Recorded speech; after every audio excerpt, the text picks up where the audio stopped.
3,000 سے زیادہ فلسطینی جو ہیں وہ مر چکے ہیں، شہید ہو چکے ہیں، جس میں عورتیں اور بچے شامل ہیں، بزرگ شامل ہیں۔ انڈسکریمنیٹ جو ہے وہ بومنگ کی جا رہی ہے اسرائیل کی طرف سے۔ آپ کو یاد ہوگا کہ ابھی کچھ دن، 1-2 دن پہلے ہی 500 سے زیادہ لوگ شہید ہوئے ہیں، ایک ہسپتال کے اوپر حملہ کیا گیا ہے۔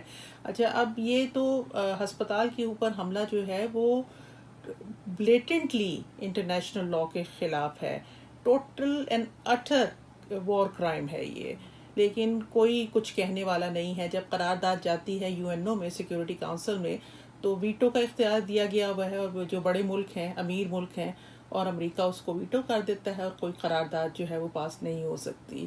میرا تو خیال یہ ہے کہ یو این او جو ہے وہ اپنا فنکشن کھو چکا ہوا ہے۔ یو این او جو ہے وہ صرف امیر اور پاورفل ملکوں کے لیے ہے، کیونکہ کوئی بھی بات آتی ہے تو کوئی بھی جو بڑے ملک ہیں، ان میں سے روس ہو، چائنا ہو، امریکہ ہو، یہ ویٹو کر سکتے ہیں، ان کو ویٹو کی پاور ہے، اور باقی دنیا جو ہے وہ کھڑی دیکھتی رہتی ہے۔ تو یو این او کی ایڈ اب مثلاً کھڑی ہوئی ہے رافع بارڈر پہ، جو کہ مصر سے ملتا ہے، لیکن صرف 20 ٹرک کی وہ کہہ رہے ہیں کہ اجازت دی جائے گی۔ اب 20 ٹرک کی اجازت جو ہے وہ کیا کرے گی؟ وہاں پہ اوور 2 ملین لوگ ہیں، اور 2 ملین لوگوں کے لیے 20 ٹرک جو ہیں، کیا وہ سفائز کر سکتے ہیں؟ کیسے کر سکتے ہیں؟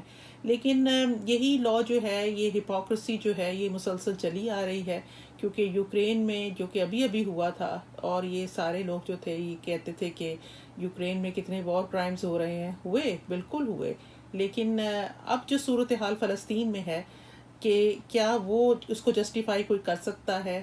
حماس نے حملہ کیوں کیا؟ میری اپنی ویسے تھیوری حماس کے بارے میں یہ ہے کہ انہوں نے حملہ اس لیے کیا کیونکہ شاید فلسطین کا ایشو جو تھا وہ نیچے سے نیچے جا رہا تھا، اور بہت سے ملک جو تھے وہ ریکگنائز بھی کر رہے تھے، اور جیسے کہ سعودی عرب جو تھا، اور سعودی عرب اگر کر لیتا تو وہ بہت بڑی بات ہوتی۔ تو شاید ہو سکتا ہے یہ بھی ایک ایشو ہو۔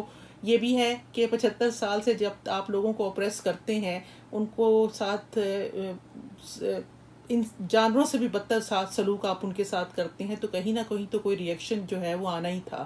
تو یہ تو وہ ہوتا ہے نا، پانی جو تھا وہ بوائل ہو رہا تھا پریشر کوکر میں، تو وہ پھٹنا ہی تھا۔